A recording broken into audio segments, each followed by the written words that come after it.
you feel so interested to be able to put your hands in. So directors, you have this policy where people say, we are looking for a finance director, or we are looking for an auditing director, or we are looking for someone to come and help us with strategy. So you get appointed to come and do work in finance. Like me, for example, Anderson, you're the one speaking here. Christina, which is your specialty in the board where you sit?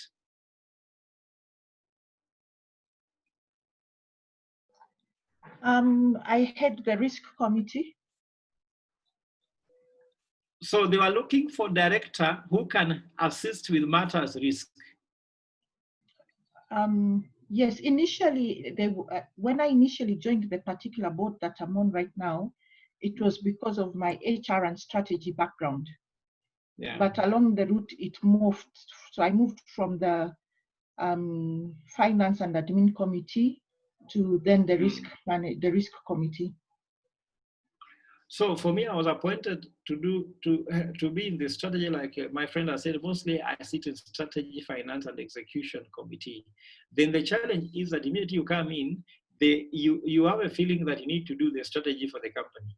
So you may even feel that you want to be a consultant, you want to be the guy who's drafting the TORs, you almost want to look like the procurement guys in strategy, and then you do not have a formula on how to draw the line because you don't have experience. And sometimes those training that people are talking about, you are trained very much later, and this becomes a challenge. So as I said, the first and most important thing directors need to know about is to understand their roles and responsibilities, where it starts and where it ends. Because some people, when they come into, for example, head finance, they may even think they want to monitor even where the pens are kept by the accountant, which formula is accountant using. You go into very nitty-gritty details right now, you even almost become a manager. But there are so many reasons for why sometimes directors find themselves going too deep. Because you found, for example, that the financial report which was given in the last meeting was not sufficient. And because you had the finance, you want to make it very sufficient. So you almost want to put your finger inside, and that is not really required. So to remain great directors, you have to stick by their roles and responsibilities. And here, there's what they call the sin of omission and the sin of commission. Sometimes you may want to be so indifferent that you even commit the sin of omission. Like now, all the directors who sit in the risk committees, you find out that they were being blamed during this COVID, that could they be able to see the volatility that was going to come? Because we are being told that they always a pandemic every 8 years, maximum 8 years there's a pandemic. And also we are being told that the next pandemic will come closer than the 8 years, the next one which is coming after COVID. Of course, COVID is still there, but after the COVID has moved from pandemic to maybe endemic or something of that kind. What were the risk measures that the boards had put on the ground as a director in these things? Because we read papers, we see them in The Economist, we watch them on TV like BBC, CNN, but those are just the challenge. The first thing is that a director needs to understand the roles and responsibilities and where to draw the line so that you don't micromanage management. I sympathize with directors who micromanage management because I know why they do so. They do so because of fear. You are fearing failure, that management will fail you, so you almost want to help them. That's an important reason. But even if you are fearing, if you fear, you will fail. If you fear failure, you'll fail. So don't fear. I'll just give you courage, don't fear. The other reason why these people micromanage management, they know how to draw the line. It's always that directorship is about leadership. That's why the word director comes from the word showing direction. So how much do you show direction to your company? Or you are just there to rubber stamp what management proposes. You say, oh, that's good. Oh, that's good. Write us the proposal. We shall read it. Yeah, I think the proposal was good. If that is what you are doing, you're not directing anything. You are stamping. And actually your role should move from being called a director to a stamp. And I'm sure we don't want to be stamps, we want to be what? Directors.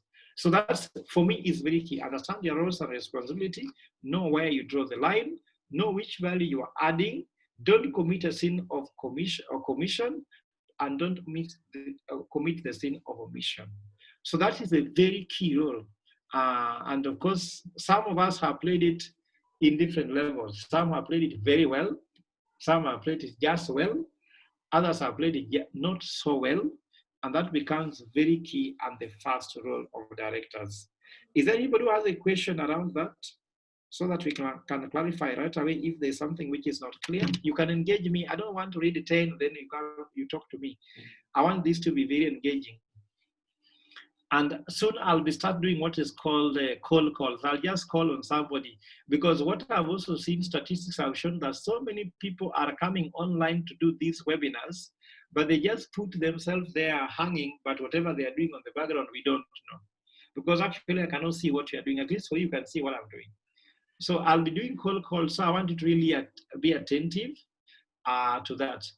So anybody who has any question around the first role of remaining an effective director?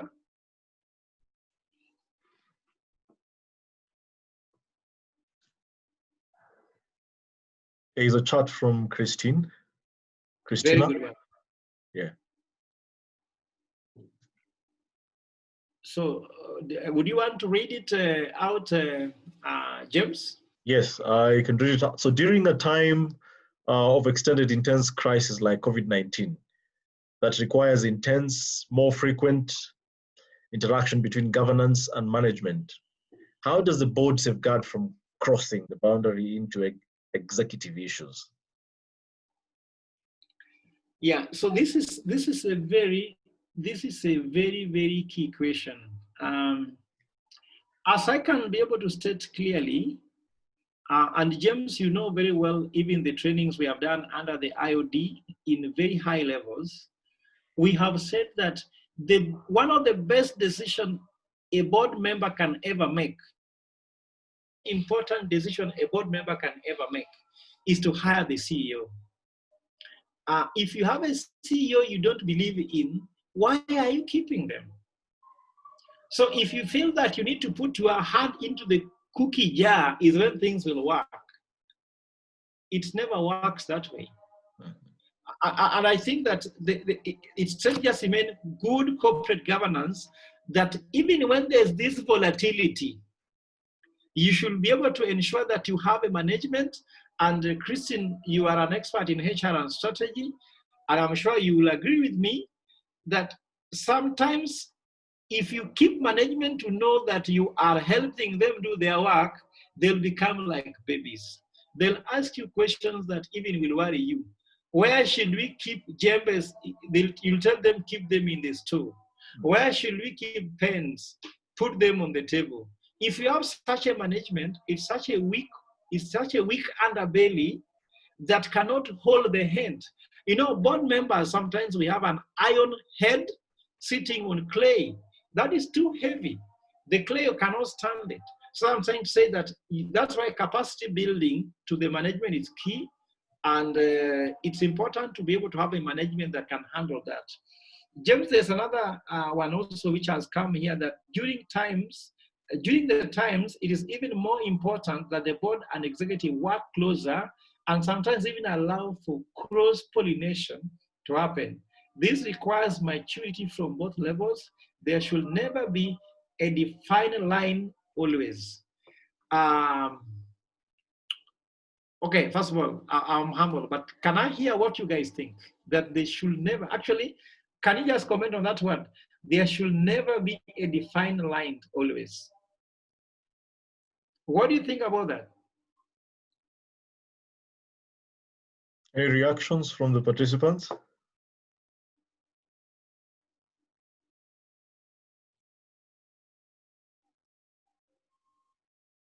I will repeat that. This came from Jamaluddin.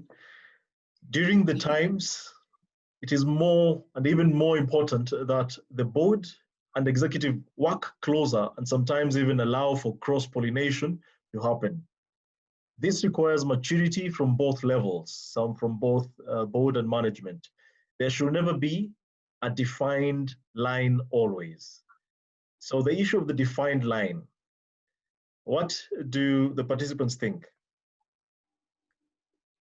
Any reactions? Anyone who wants to speak? Francis, Asuna?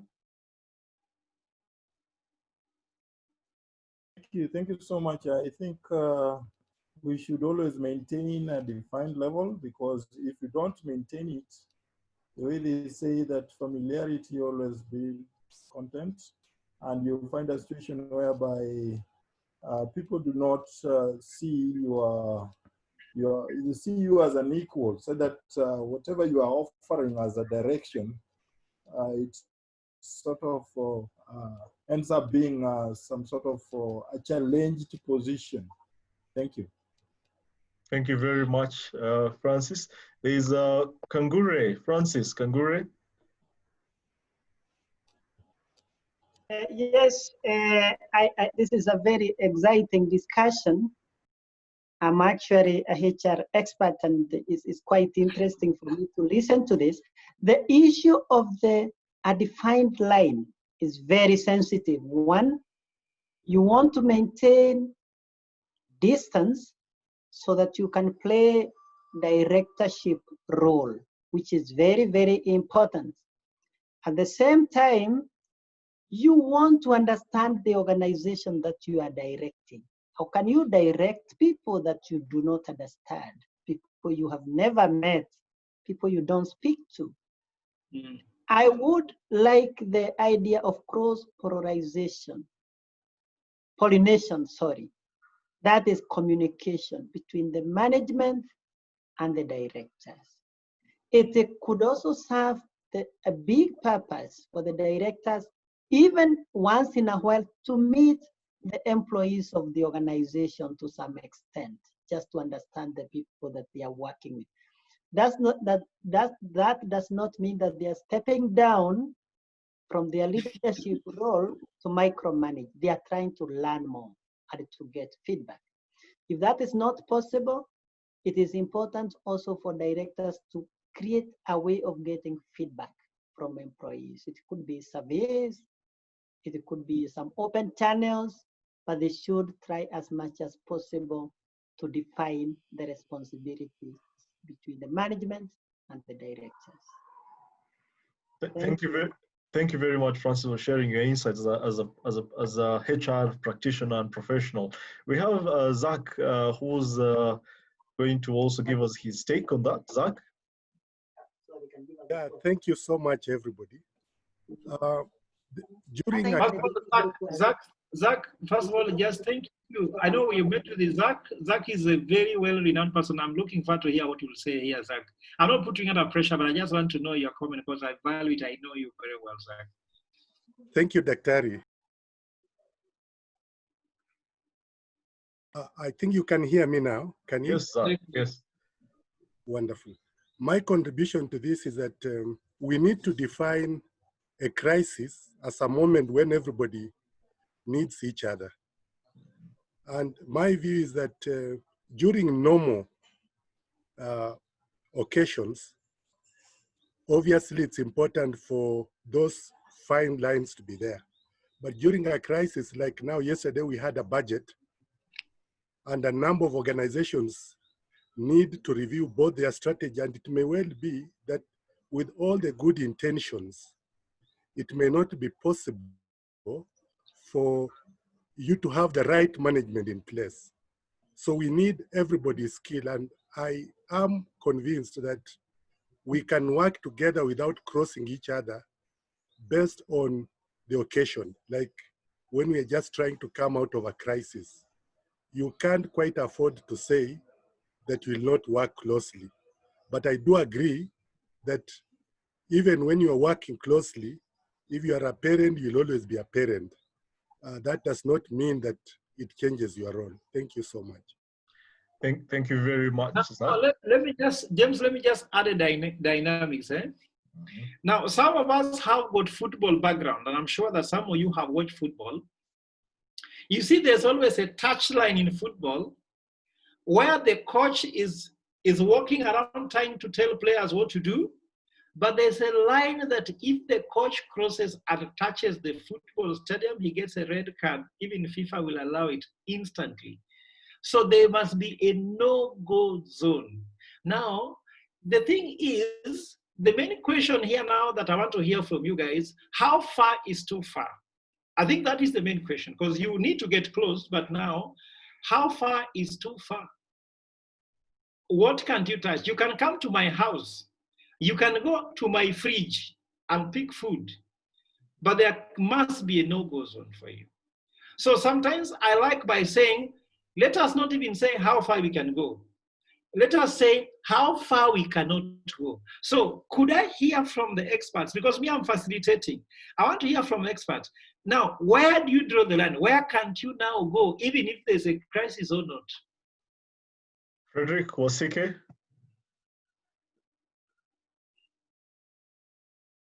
Frederick. Yeah, good afternoon, everyone. And Dr. Ogola, I'm happy to listen to you. My comment on this dividing line has to do with the size of the organization that one would be supporting. And by way of example, I sit on a board of a very small organization. My background, like a number of participants here, is HR. And I've had occasions where I get deep into discussions on HR matters for this organization. I've had to support the organization develop a COVID response plan, something that within the organization, because of the limited knowledge on HR matters, these proposals were not coming to the board. So I had to step in and literally hold the hand of the CEO to develop structures to respond to COVID. I also know that there could be other organizations with well-established structures in all the functions, making it much easier to obey the line, so to speak.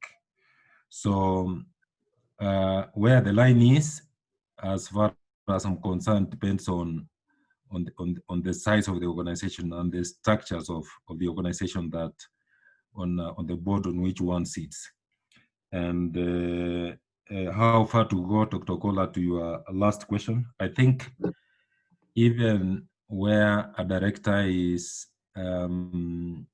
giving out his best or her best to share technical expertise on matters that will support the organization. When it comes to ownership, I think because it is the management that will implement whichever decisions are made. So I think even if you support the organization, it should be to a level where the implementation role now is passed on to the to management. You don't step into operational implementation issues.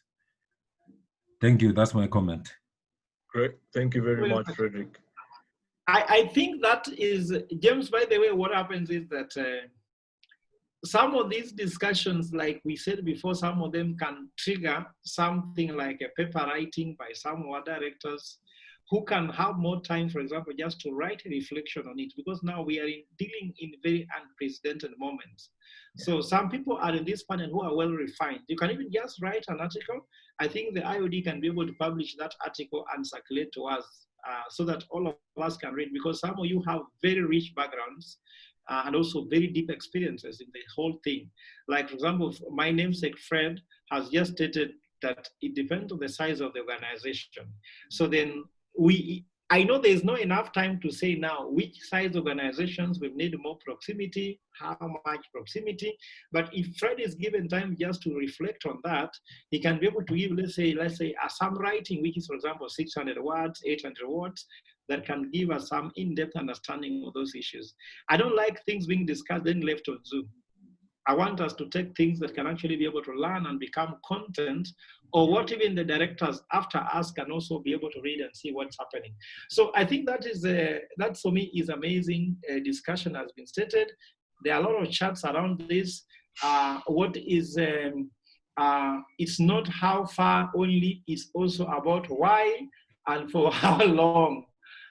All must be done in unique contexts. Jamaluddin, you are killing us, man.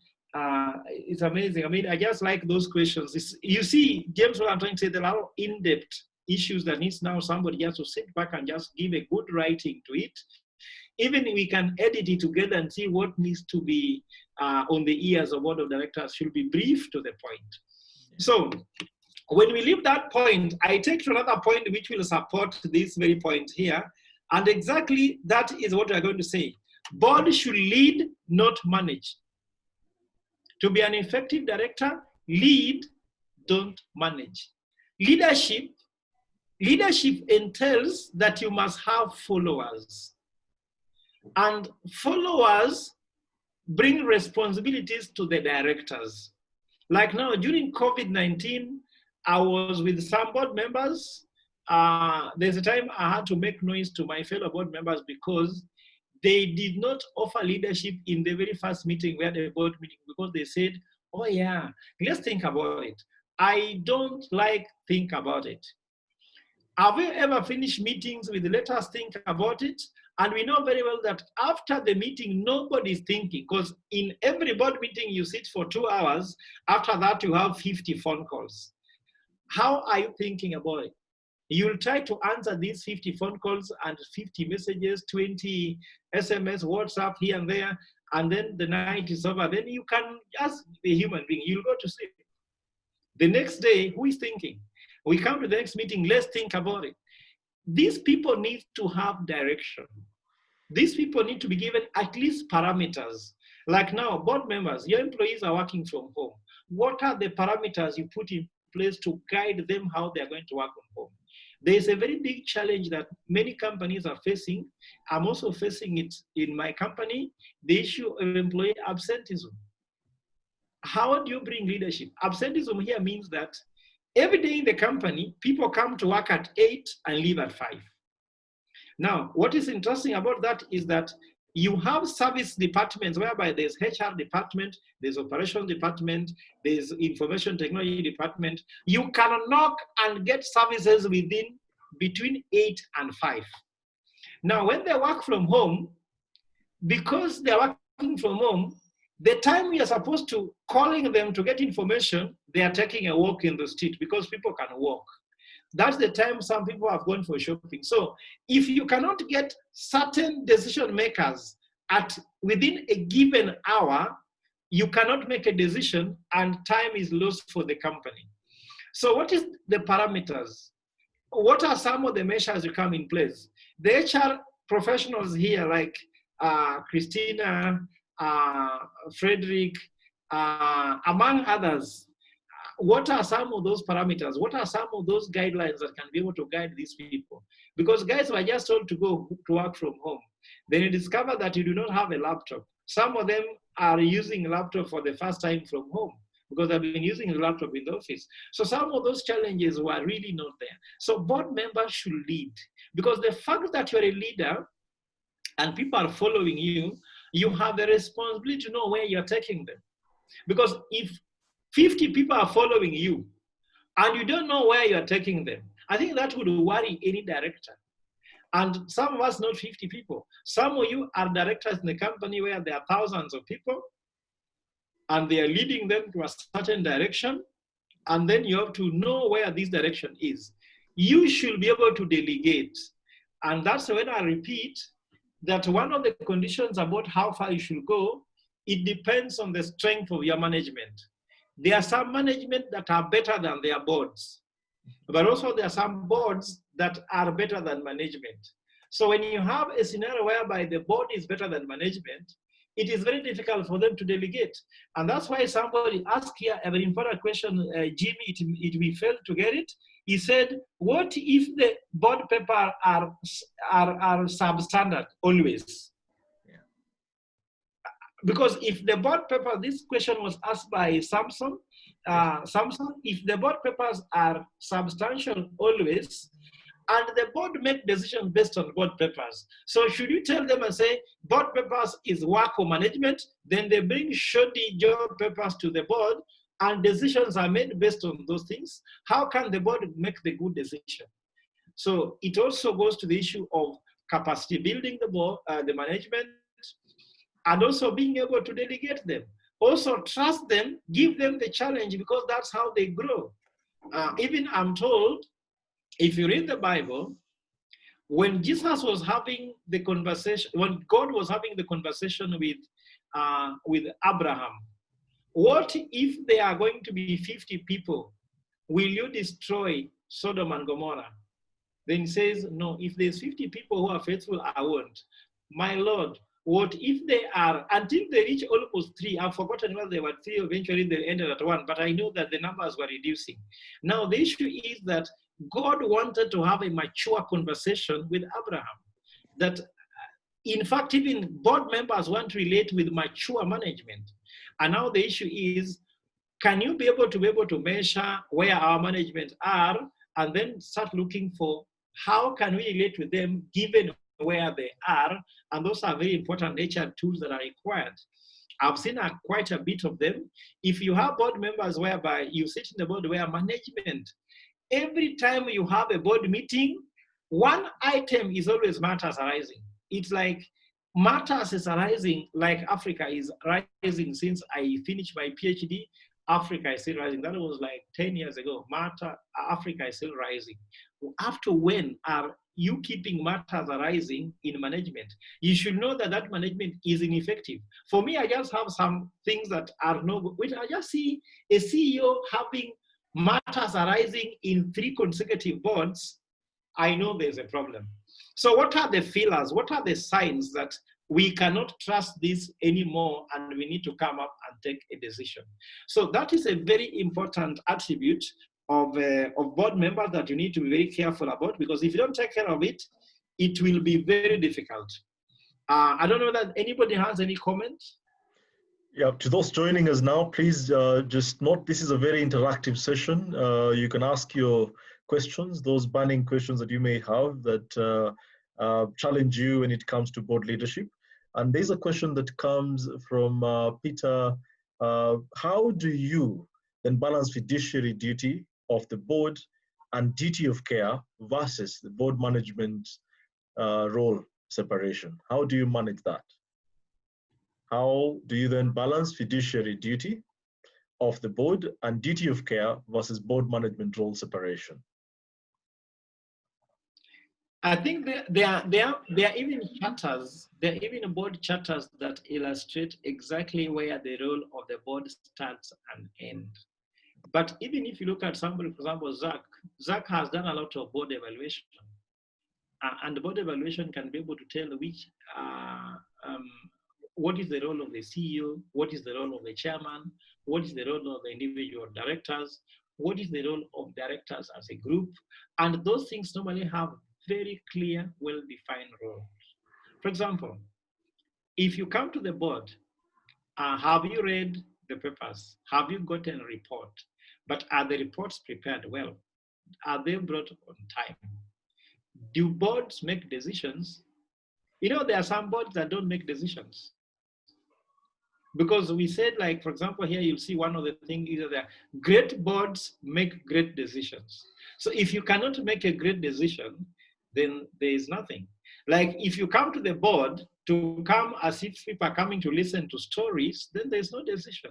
What prayers is management asking and what decisions are we taking based on those prayers? Those should be very, very clear. And I think if you don't make those clear, normally things will never ever work for you.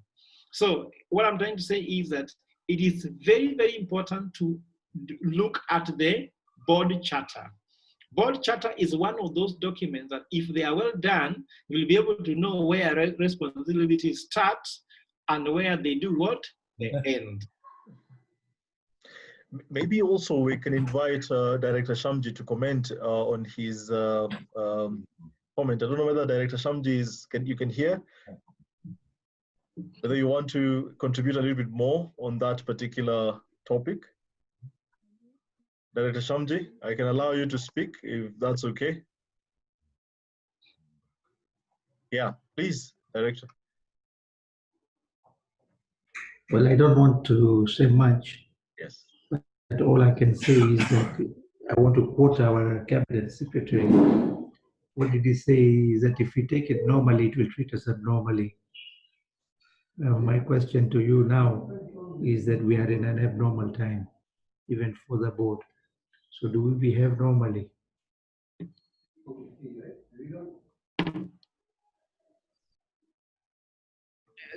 Dr. Shamsi, that is a question to me, right? That is the question No. I've just posed generally. Yes, yes. Okay.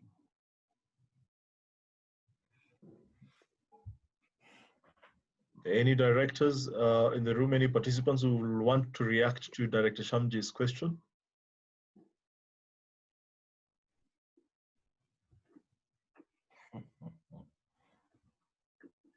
Christina?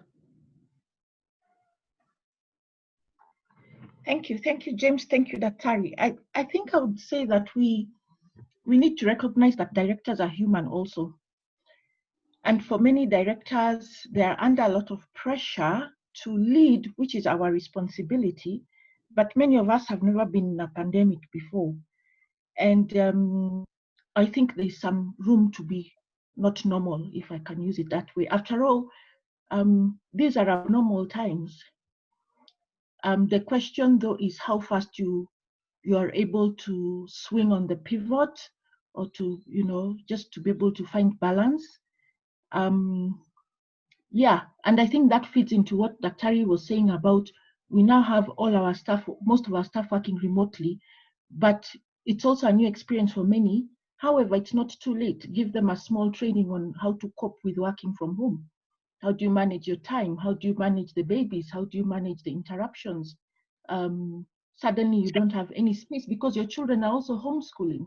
So it's, we can as directors support our leadership teams to be able to also work effectively by giving them pointers on how they can help their team. So we may be demanding so much from our staff, but they're honestly not able to cope with all the disruption in their homes. So I'd say that it is okay not to be so normal and not to stress out about it, but to keep adapting along the way. Great, thank you. Francis, do you have something you want to say to add on that? Francis?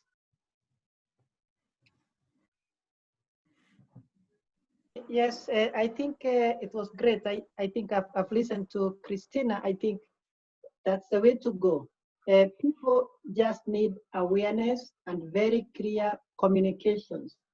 Part of what the boards can do to support remote working, virtual working, working from home, is to come up with norms, the do's and don'ts.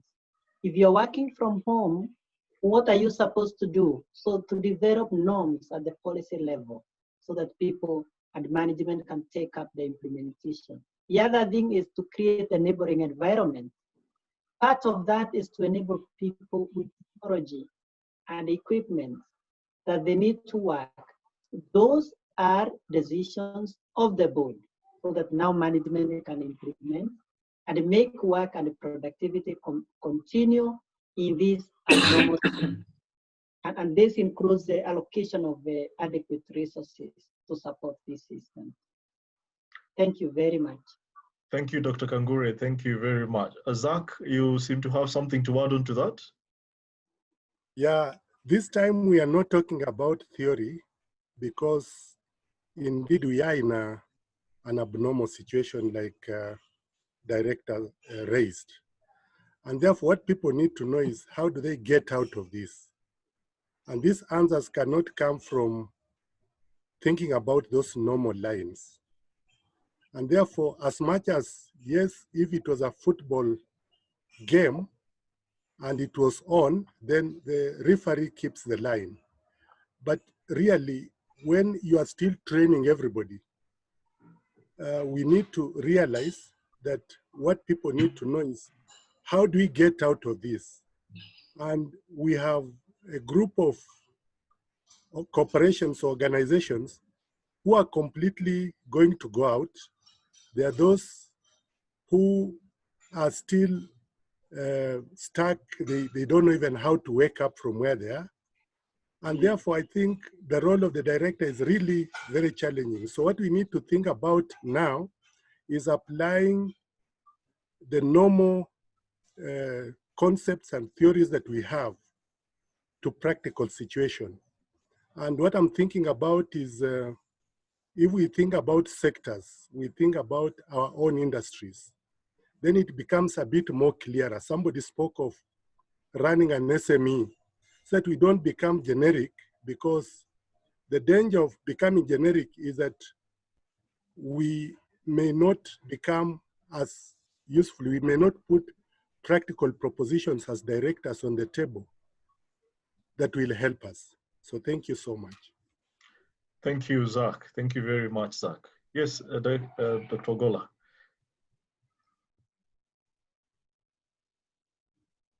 Dr. Ogola?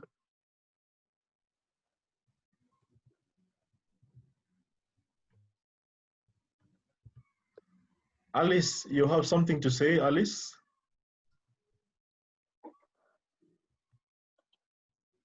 Alice? Thank you, Fred. I've been listening to the conversation and it is quite interesting. And what I needed to say about the abnormal situation of what is happening in the country, the field which I happen to, the board which I happen to sit in is the Insurance Regulatory Authority. And the pandemic has really affected us in a very big way in terms of the bills that the companies are receiving, the people failing to pay their premiums, because now insurance has to be a second option, not a first option. And we really have to know how to cope with the abnormal situation. And like Christine said, directors are also normal people. When you read and you have to influence people, you have to really put in the balance on your followers, because they are looking at you for guidance. The industry is asking these kind of questions. What kind of answers do we give? And as directors, we have to weigh. The issue of being, for lack of a better word, the common Wanjiko, and you are a director. So whatever decisions that you're going to make have to really to be seen to be coping with the situation the way it is. They also have to somehow, I don't want to use the word abnormal, they have to be seen to be fitting in the situation that the country is in right now. As to the question of how far you can go, I cannot agree more with the rest of the directors that you have to give decision, you have to make decisions, but when it comes to implementation, you have to let management do the implementation. Thank you. Thank you very much, Alice. Thank you very much for that. Dr. So yes. just before I was switched off, I was just trying to make a point that when experts say they don't know, and this is in the line with what Christine is trying to say, when experts say they don't know, but non-experts are trying to give direction, you should be worried, even as directors. So even this is the time when we need to discern whom do we need to listen to and whom don't we need to listen to. And we should also say, what are the issues worth debating and what are issues not worth debating? Like we cannot debate whether hydroxychloroquine can treat COVID, because that is a non-issue to me, because it's very clear it can't. It was never meant for COVID. And even the experts have said that it can't. So I'm just trying to say this is a time when we need to have to segment and say, what is the expert saying and who is not an expert. When epidemiologists are saying they do not know about this disease, whether you can get it twice again, and the rest, some people are trying to say you can't. So let's listen to that. But I also want to highlight a point here, which I don't want to go and mention because I'll be afraid if we take it just like that. Christine has said that directors are human beings. It's been supported also by Mrs. Joroge that directors are human beings. But I want to highlight that we should also not glory too much into human beings, because sometimes it can become an excuse for people to make decisions that can actually hurt the organization in later. You must do reasoned judgment. That's something that you can justify. Even if you look at leaders who are being put on the spot, like immediately COVID appeared, what did you do? Some people did nothing. Others opened the borders too early. Others closed the borders too early. Others pulled the trigger too late. So I'm trying to say that even if we are understanding that you are a human being, I will also, sorry to say, it's not bad to refer to the Bible. We are told you shall be perfect like your Father in heaven. And we participate in that perfection. And also believe that directors can receive revelation. You know, some of you have seen a lot of pattern on how some of these pandemics or challenges have come and gone and have responded somehow in a near perfect manner. And why you are a director is that we believe that you have the acumen that you can almost respond to the near perfect manner. Something that when you are being audited, even if we know that pandemic did not occur in your time before, someone can say, well, I understand why he behaved like that. But I'm sorry, some people are making decisions in the boardrooms that does not reflect anything like that. Does not reflect any reasoned judgment. So we should also make effort to try to lead. In fact, it is the time to lead now so that you can demonstrate, because even great leadership is seen under these kind of challenges. On what did so and so do? Look at how women in Europe has been highlighted. The leader from New Zealand has been said to have done well. Germany, another lady, has done fantastic. In fact, they have talked about only women leaders who led different countries have been able to take them through this pandemic in one of the best ways. So while some people have got it very wrong, some people have got it right. So there's a possibility that even during this pandemic, directors, I believe in you that you can still get it right. And our human nature should be able to enhance what we do rather than to become an excuse for performance. Nevertheless, I also agree that we are all human, and human can also be to error. But let's focus on the strength of the human side, not the weakness of the human side, because that can become a misnomer. I don't know, there are some chats. James, did you see them? What some people are saying, so that at least you can bring them to the fore? Well, there was a chart basically just commenting on, this was Francis saying the line, that was still on the issue of the line, having a clear line. Line is at going for information, but can work with information availed and ask for me. So, well, I don't think that was really phrased very well, but I will just take up another one. I'm still requesting and asking all of us to basically just chat and ask questions on the chat section. The idea was also there should be a clear line. Everybody's job is nobody's job. That was from Anthony Mbadi. That there should be a clear line. Everybody's job is nobody's job. That was, of course, on reacting on the question, or rather comment from Maludin. So maybe we can have a little bit more engagement in this regard in terms of leading. And what, Dr. Ogola, maybe you can give us some bit of insights on what kind of volatility would board members really experience at whatever level in the organization, even without COVID-19 being there.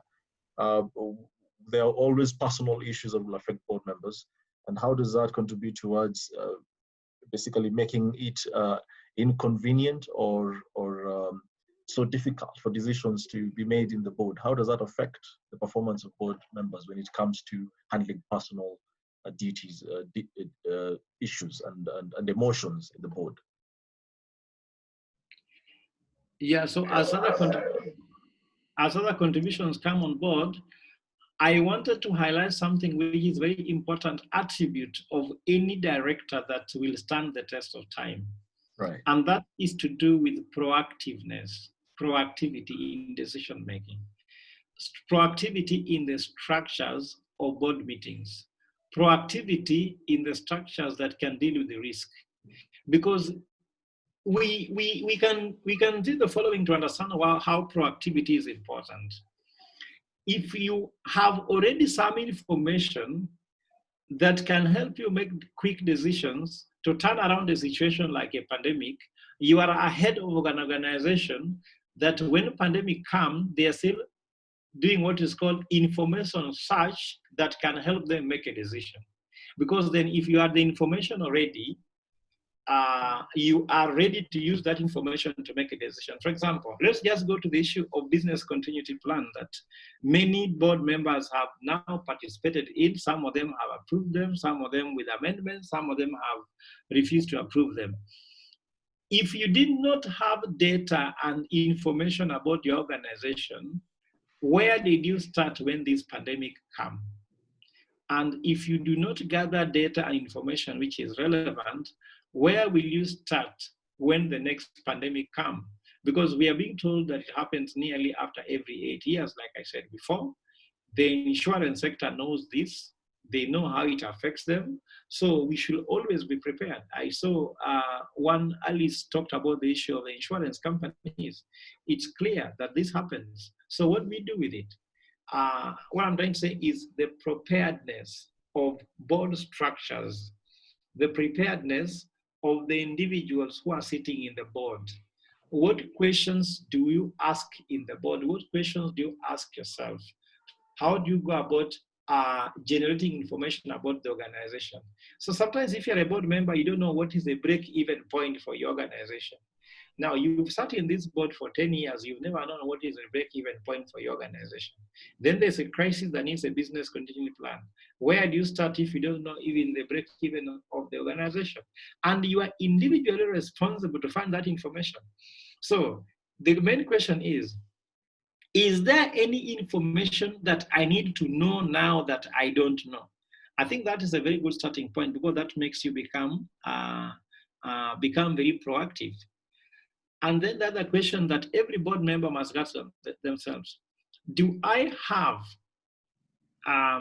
the right expertise to sit in the board that I sit in, to sit in the committees that I sit in, and to play the role that I play for the organization? If not, then you may need a training, maybe you need exposure, and maybe you need sessions like this that you can hear. For example, if you heard what Zach said and you liked it, what you can do is that, like Christine highlighted, reach out to Zach so that Zach can go in depth. I've heard what Alice has said. Alice has said something interesting. Can I reach out to Alice to go in depth so that we go? Because this forum also is about networking. I've heard about my brother there, Frederick Wasike. He has said something and given his experience. Reach out to that Frederick. I'm sure he's very generous enough just to explain to you something in more details and in depth. So board members, the less prepared we are, the less proactive we will be, and the less effective we shall be in dealing with such like pandemics and upheavals. So is there any structure that the board has put in place for individual board director development? I'm sure IOD has got some measures that must be done. There are some standards that must be done. Maybe not all of us are aware, and sometimes they can be shared from time to members to familiarize themselves by saying, how often do you need training? Should it be done standard? May I believe in a routine? If you want to succeed, put a routine that will lead to success. For Eliud Kipchoge to win, do the marathon under 2 hours, he will tell you he had a certain routine that he stuck with for quite some time. until you deliver the results. And without that routine, you can't succeed. So what is the director routine that will make you become the effective director, that will make you to become a great director? What is the routine a director needs to have? Do you familiarize yourself with what's happening in the global environment, in the macroeconomic environment, in the microeconomic environment? For example, if you're in the insurance sector, do you spend some time reading? How do you associate with other IOD members? Do you have any relationship with them? Is there something run? So you can just have routine, so that that routine is embedded in your daily life. Then other things will just come by nature. I think that's my contribution regarding how a director can actually be very effective. Great. There is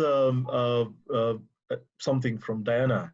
Diana says, defined roles are necessary to ensure that accountability lines are not marred. On the issue of COVID, is it unprecedented so good judgment counts in decision making?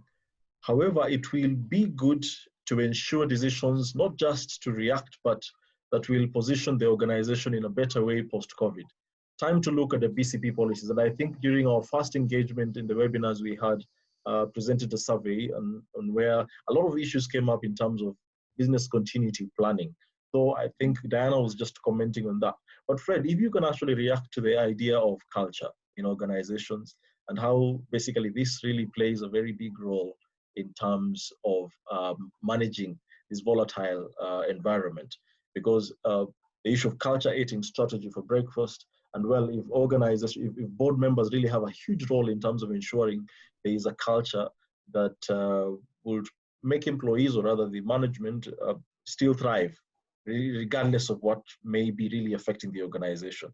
There was a bit of a huge reaction in the first couple of weeks when companies either decided to lay off workers. Yet I know post-COVID-19, some of these particular workers will be needed. So once you lay off someone and then post-COVID-19, you need them and you already laid them off, how do you really handle that? But what is the role of the board in this particular regard? So how, because this is still in line with how to be a great director and leading in this particular environment that is quite volatile. Please, what's your reaction to that? First of all, these directors are also, some of them are still employees in other organizations, and also they are also facing some of these challenges. So as you try to retrench in your organization, you're also possibly can be retrenched in the organization where you work. So I'm saying it's very interesting time that nobody really has very clear answers about this matter. But nevertheless, there are some things which have been tried and have been tested around the issue of culture. So for example, in COVID-19, we are facing the culture of risk. So what is the culture of managing risk in your organization? Does the organization have a risk matrix? Like, I don't want to go theoretical here. Let's just see what has happened in the healthcare sector, because that is something that is very interesting. I was analyzing all the hospitals in Kenya, because now I sit in the board of the Archdiocese of Nairobi, where we run 63 health facilities. Mata is one of them. So the other day, Mata had to look for a way on how almost to take so many staff home on unpaid leave. But when I went to analyze the statistics at Karen Hospital, I discovered that Karen Hospital made a decision immediately in April to lower their cost by sending away all the locums. That was a policy they did. And now what is interesting is that they had already a policy that if they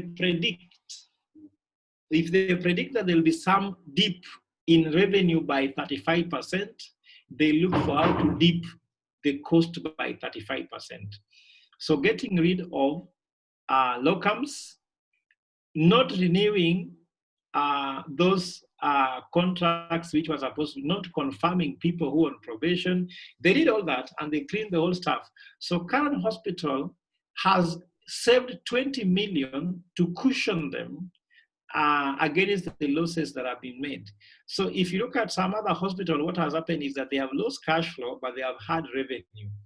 So what I'm trying to say is that there must be some risk measurements that you put in place, that once it hit a certain rate, it triggers a response from directors. And that's what I was talking about, the issue of information. How is information collected? How information analyzed and outlaid to directors that can be able to help them monitor the risk. So Karen Hospital did very well. If you look at a hospital like Mpisha, it had some challenges. Gertrude had some challenges because they didn't have this on board, but Karen did. Sometimes I'm privileged to be teaching CFOs of some of these organizations, so sometimes we can sit and talk with them, but also the issue of the experience I'm having. So culture cannot overcome the policies put in place, and I'm sure somebody has explained the issue of business continuity policies. This is going to come like almost natural to every organization in post-COVID.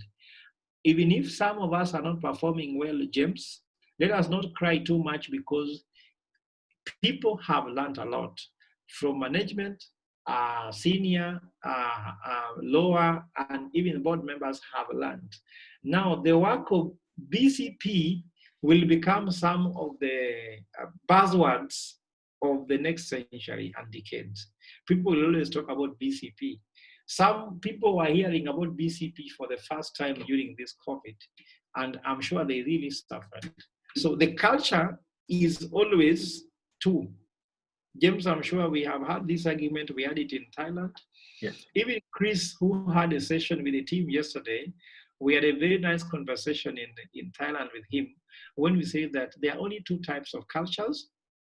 There's what we call performing culture and non-performing culture. So because culture has no color, but culture can be smelled. You can smell a culture. You can smell a culture where people don't care about risks. Some people were doing things as usual.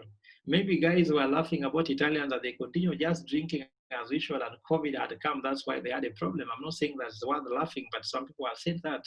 So what I'm trying to say, there must be something that raises an alarm that, hey, I don't think things are going to work this way. Some people took advantage by saying healthcare can never have a problem because if people will be sick is an essential service. We in healthcare, we have discovered that healthcare is not an essential service. Healthcare depends heavily on hospitality industry. By people going to bars, drinking and eating bad food, then they have some healthcare. So some of those assumptions people held so strongly will be disconfirmed, and that actually can be able to form culture. But I'm insisting on the cultural risk management because we are facing it with COVID-19, that there is a whole new training, by the way, James, remember that training we did in Mombasa, on how to manage risk as an organization when we're using the case of Tyco.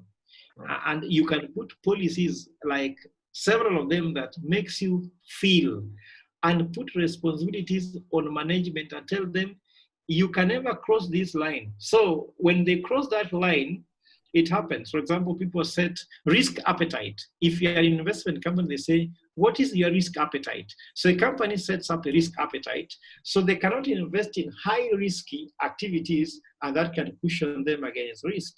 Like for example, during this COVID-19, there are some companies that had invested heavily on something, then immediately COVID comes on board.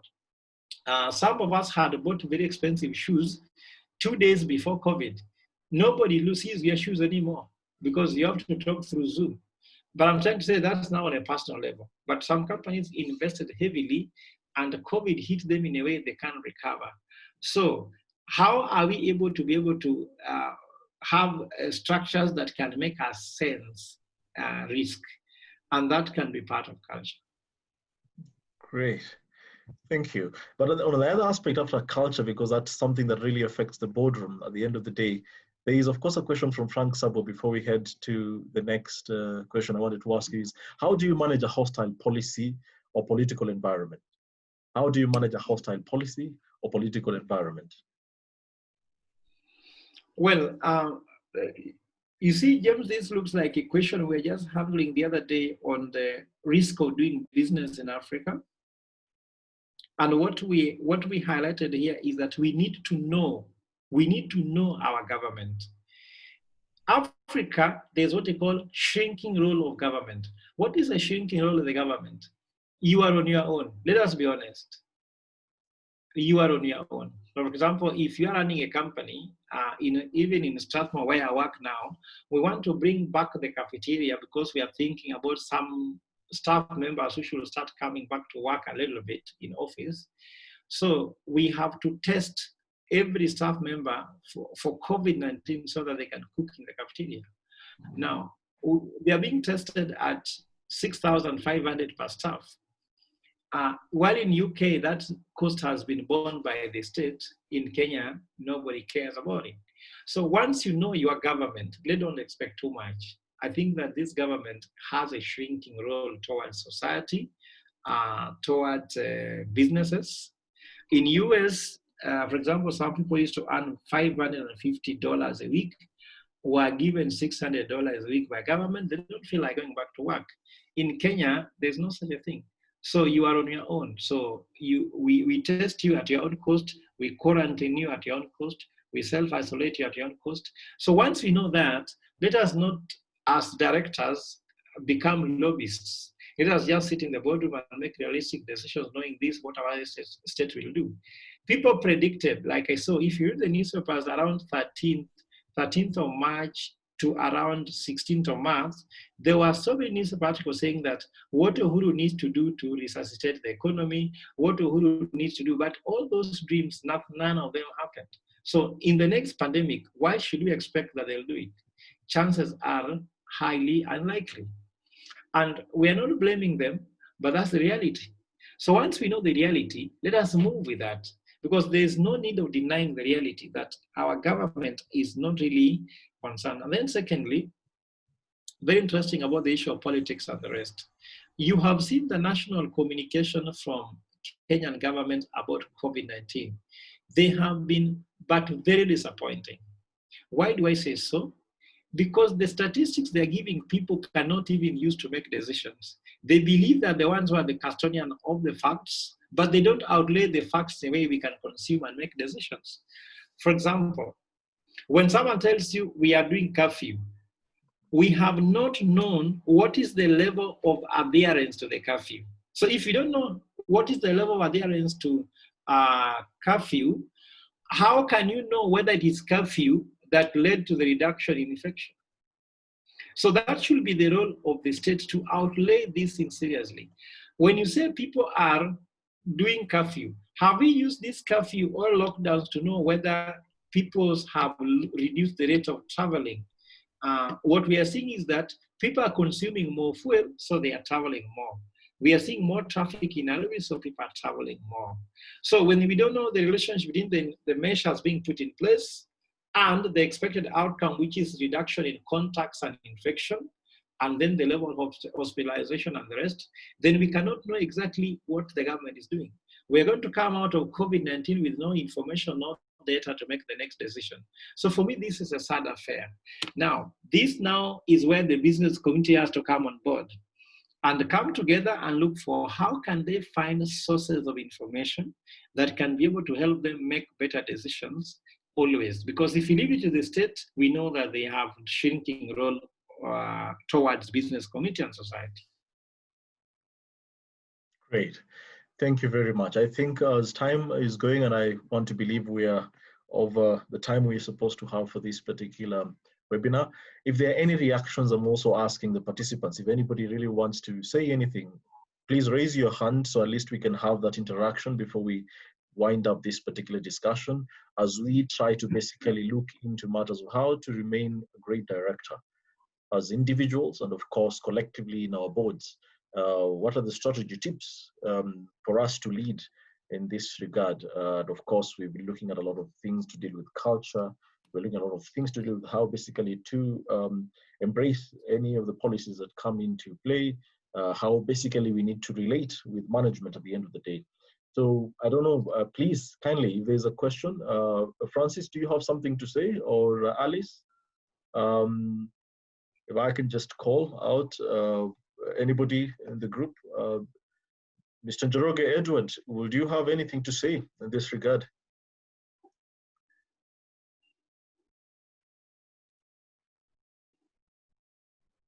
Geoffrey Monari, anybody would like to comment and say something? Zach? Yeah, I just wanted, thank you, everybody.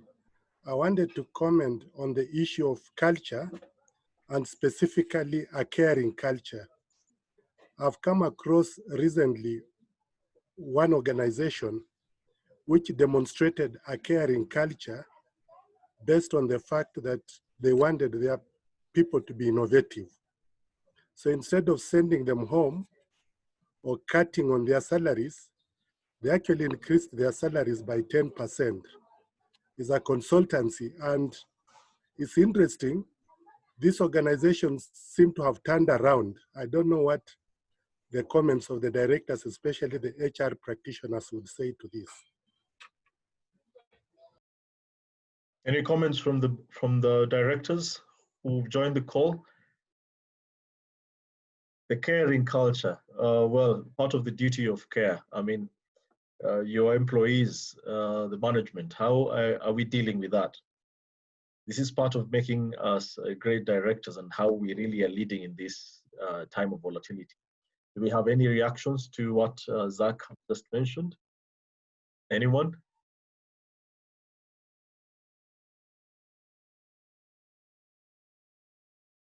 All right, and even as we wait for reactions to that, Zach, Dr. Ogola, there's the aspect of, in terms of leading in this volatile time, aspect of the skills composition of boards. Does that play a huge role in terms of how execution of some of the issues or decisions made at the boardroom, especially in volatile environments? Does the skill composition in the board play a very big role in that regard? Yeah, thank you very much, James. So let me just highlight something here, which is also based on research, that during crisis, intellectual ability of boards is not the most important.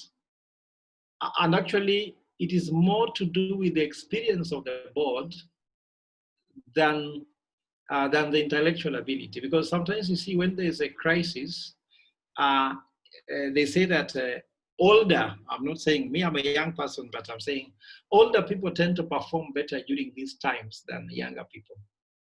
Because younger people are trying to use intellectual ability, which sometimes may not match the calmness we require.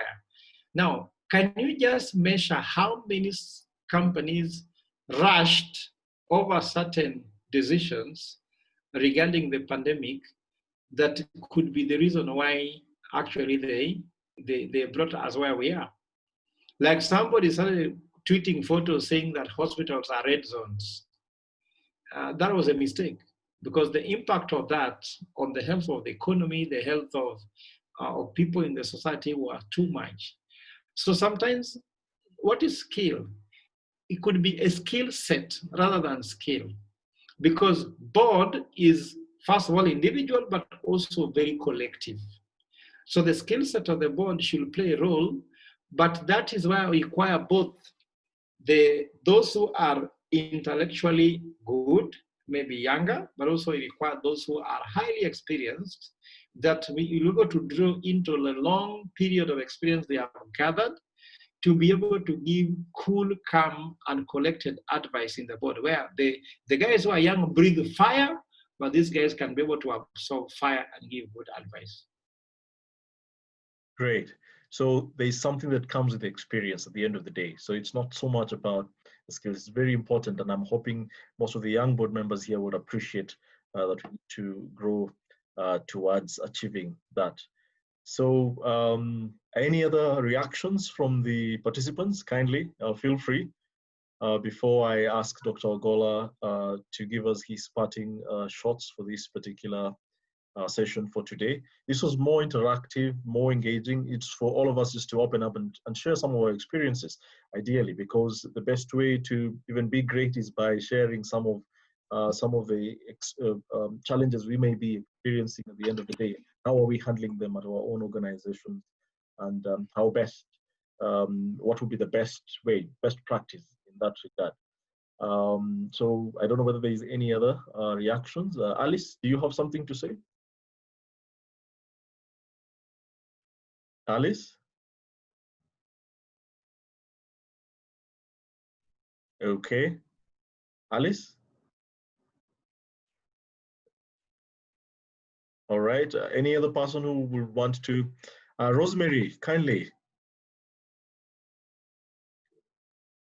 Rosemary? Hello, Rosemary.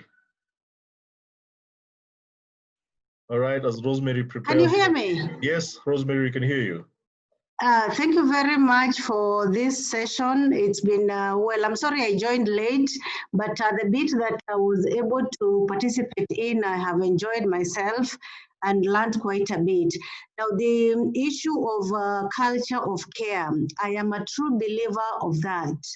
And at a time like this one, that's where the board members will need to come in, because everybody is worried, everybody is scared. And we all know and understand that people really at this point may not really need to know how much you know until they know how much you care. And so it is time that board members work with the organizations, because the members of the organization will need them. Will need them when the time comes. So essentially, I am saying that we need to hold our members right now, because we will need them when the time for restoration comes. I think that is where the culture of caring comes in. Holding our members right now, or holding our organizations right now, because we will need the same members of the organization to recover from this pandemic, and we will need them when we get to reimagine and reform into the new normal. Thank you. Thank you. Thank you very much for that contribution, Rosemary. Frank, you have something to say, Frank, please. Mr. Sabua.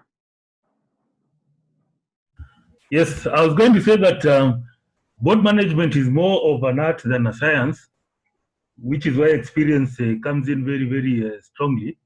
Yeah. But if the individual or the company has a strong research component, then you have a situation where your experience is not limited to what you know, but has a wider reach than where the individual can reach. Mm-hmm. All right.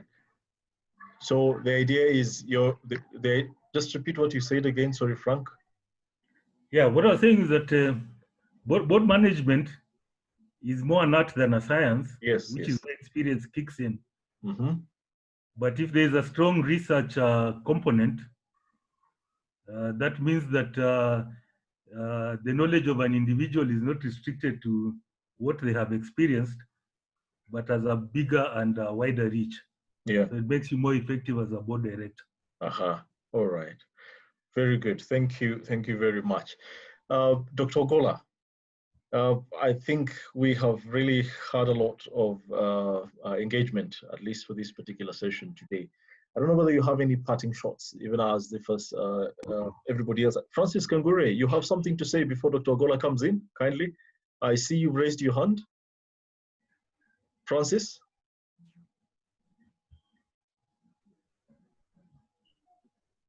All right, very well. Francis is not, yes, yes, Francis, yes.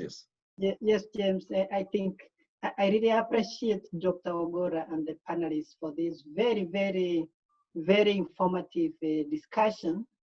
And I like the idea of what one of the panelists mentioned, care for the employees.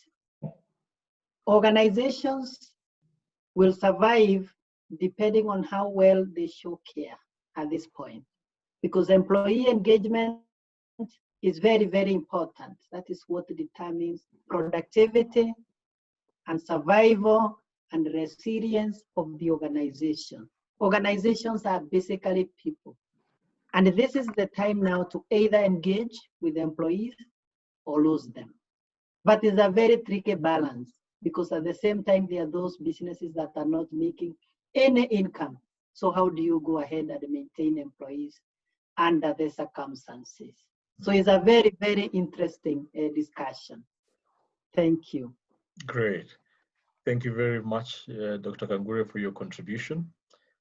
Any other reactions as we close this session? Dr. Ogola, maybe you can say something as we close, parting shots, and basically just some bit of 1, 2, or 3 insights that directors really need to really think through or focus on as we now go through another basically few days or a couple of days of lockdown, and organizations still are trying to figure out how to work around this. And of course, COVID-19 is here to stay. There could be other interruptions within COVID-19 that we may not have envisioned right now, but when that time comes, how should directors be prepared, and what really should they really have or need to look out for them to be able to sail through this particular pandemic? Thank you. Thank you very much, James. I said before, I'm very glad that we are able to run this session. I want to state that first and foremost, pandemics and crises makes people and also breaks people. It makes the best of people and also make the worst of people. So as a director, on which side will you be? Will you be in the side that this pandemic or this crisis has made you become a better director, or if it has made you a worse director? And that goes in with my colleagues who have said, for example, Francis Kangure, before Frederick Wasike said the issue of care of people. So how you behave this time of a pandemic will put you either on the side of those people who have been made by pandemic or who have been destroyed by the pandemic. How you treat your staff members, how you relate to your board members, how you cooperate and volunteer and work hard for the organization. Sometimes the organizations that used to give us sitting allowances are no longer able to give these sitting allowances. Will the need for sitting allowances become more important than the need to go and help the organization that has given you some sitting allowances before? So ensure that this pandemic makes you become a better director and also makes you become more responsible. The other thing to say about the same thing, which looks similar but not exactly, I think for those who know it, this pandemic can be an opportunity for you to demonstrate your real abilities to really become great in the boardroom. So what I'm trying to say is that let's give it a lot of thought, let us give a lot of focus, because this is something that can make you. Like in the US, they have discovered the best governor in the US is Governor Andrew Cuomo. In Kenya, they are saying is Governor Joho. I don't know, but these are just my opinion. I'm trying to say that the pandemic has made some governors, has deterred some governors. Like the governors of my county have demonstrated that they cannot do anything really that is surprising. So I'm saying that is another thing to consider. The second thing, which I also want to really consider as directors, is that there have been some directors, board members, CEOs and managers who have been able to demonstrate that they can go through different crises and pandemics and remain uncast. So let us also have some hope, but also believe in God, that sometimes even God will guide us during this very difficult time, and we shall be able to demonstrate that we can actually overcome all these things and actually as board members actually remain uncast. Because if we cannot admit to tell our managers that we are failing, we need to demonstrate leadership and show them the direction, even under these tough circumstances. Great leaders are not known during easy times. Great leaders are known during great time. Let us demonstrate our ability to be able to lead during this very, very hard time. And then lastly, this COVID-19 and all other pandemics, or if you like, all volatilities, should also be used to gauge our level of competence, skills, and experience that can prepare us to deal with the similar situations before. Let us spend this time when we are not moving too much to build the inside, to prepare us for when the outside world will open up. so that when that time comes, we should not be spending time sharpening tools, but we should be spending time putting our tools into work. So build yourself. If it's reading books, read. If it's attending courses, attend. If it's doing analysis, analyze. And if it's about, for example, I'm seeing you putting the masterclass here, if it's about some of these things that needs to make you better, I'm telling you, when we open up, the year will move so fast that you won't have time. So spend some time really building yourself to prepare yourself for a more challenging world. I can promise you, things won't get easier post-pandemic. They will only get tougher. And that's why we need to get better and come back bigger. Thank you very much, James. Thank you very much.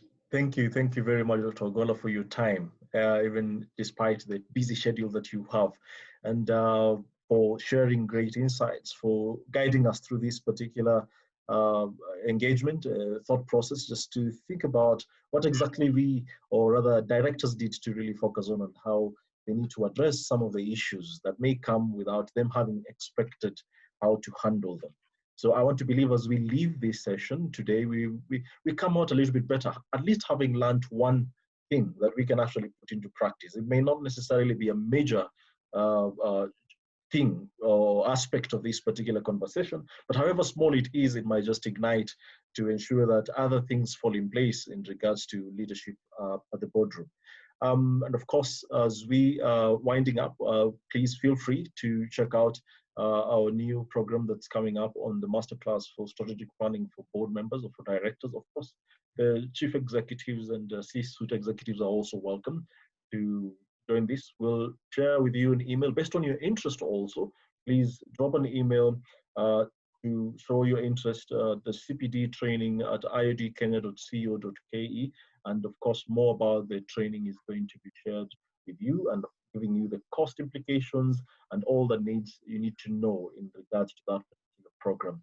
So please stay with us as we keep on working on ways of making your directorship life easier. Next week, we look at digital transformation and the boardroom. We look at matters directorship and the new age of technology, the new age of innovation. And even as we do that, I would love just to mention a few things here before I leave. There's some, Geoffrey Monari commented on something saying that directors need to build emphatic policies and culture to guide organizations during this difficult period. Justine Kimani has just mentioned and said that I would like the older board members to bear with the younger ones, because they have a lot of energy to burn and they should be allowed to burn it, but as they learn and correct their mistakes. So the journey, and of course that comes into play when we talk about mentorship. So when the older board members mentor the younger ones to ensure that they also grow. So we have Yusuf Azizullah, who's a CEO and founder of Global Board Advisors Corp. He's going to be taking us through matters to deal with digital transformation in this era of COVID-19. Most of us in our boardrooms, I know we have already started embracing digital, having digital meetings and all that. And we may also have e-board software. So we will need to really learn a lot more about what is it that we need to look at. He's very passionate about the boardroom and technology, and he's basically going to at least guide us as board members as we resume back. Is this new normal going to be the old normal, or are we really going to embrace the new ways of doing things? That is going to be on the 17th of June, followed with another session on Friday by Dr. Yazan Hijazi, founder and managing partner, Human Engineering Advisory, Innovation and Leadership Capacity Building. So please look out for those particular sessions next week as we keep on engaging and keep on growing in this particular session. So kindly, this particular juncture, if you will allow, I will let Dr. Ogola, first of all, he's already left, unfortunately, but so thank you all for staying with us, and looking forward to engaging each other at the end of this particular session. Please take up the survey that we have, just to see the effectiveness of these particular webinars. We need to be able to improve and do a little bit more. So kindly feel free, take your time, your 2 minutes to fill the survey. And with this, I want to say kwaherini, enjoy the rest of the evening and happy weekend. God bless us all. Asanteni sana.